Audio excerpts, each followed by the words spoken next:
Hey everyone, it's Michaela. So today we're talking about tackling domestic violence. The name in itself is a bit of a double standard as tackling is violent and the whole point of the issue is to stop violence. But regardless of that, the NFL and their media department have raised public concern about questionable ethical values when the truth about domestic violence within the NFL was released and was found to have been previously kept quiet.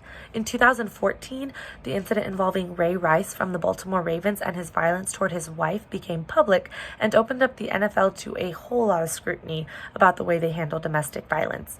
In 2015, when all of the information about the 135 domestic violence allegations that had been previously kept quiet came to light, the public began to seriously question the ethical values of the NFL.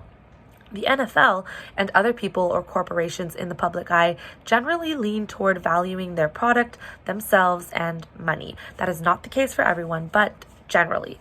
The media representatives value both. The general idea being to value the opinion of their client, but also the opinion of the public, being sure to follow the most ethical course of action.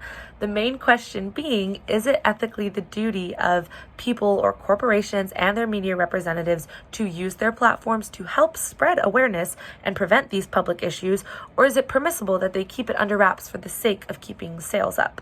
When reading this case, Mill's principle of utilitarianism leapt out at me. People and corporations who have influence over the general public, for example, actors, professional athletes, government officials, and for the sake of the argument, specifically the NFL, all have a social platform. If that person or corporation is facing a serious issue just like the NFL, this affects the general public as well. And informing the public and helping to spread awareness about that issue is doing the best thing for the greatest number of people, rather than doing the best thing for themselves, which would be to keep it quiet. Aristotle's golden mean also comes to mind in this situation because a corporation may not feel so forthcoming about the bad actions of their people as they can't control all their actions, so they may not feel responsible ethically, but they are, since those people are representatives of their company or corporations. However, meeting in the middle could simply mean being truthful with the public about these kinds of situations and having a severe consequence while also trying to help alleviate this issue.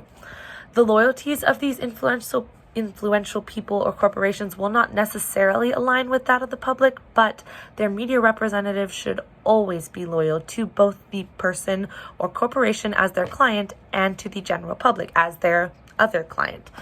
The loyalties of a person or corporation will generally be to themselves, but being a part of the public eye also means being loyal to the public, as they are the ones who keep you in business. So it's something to consider.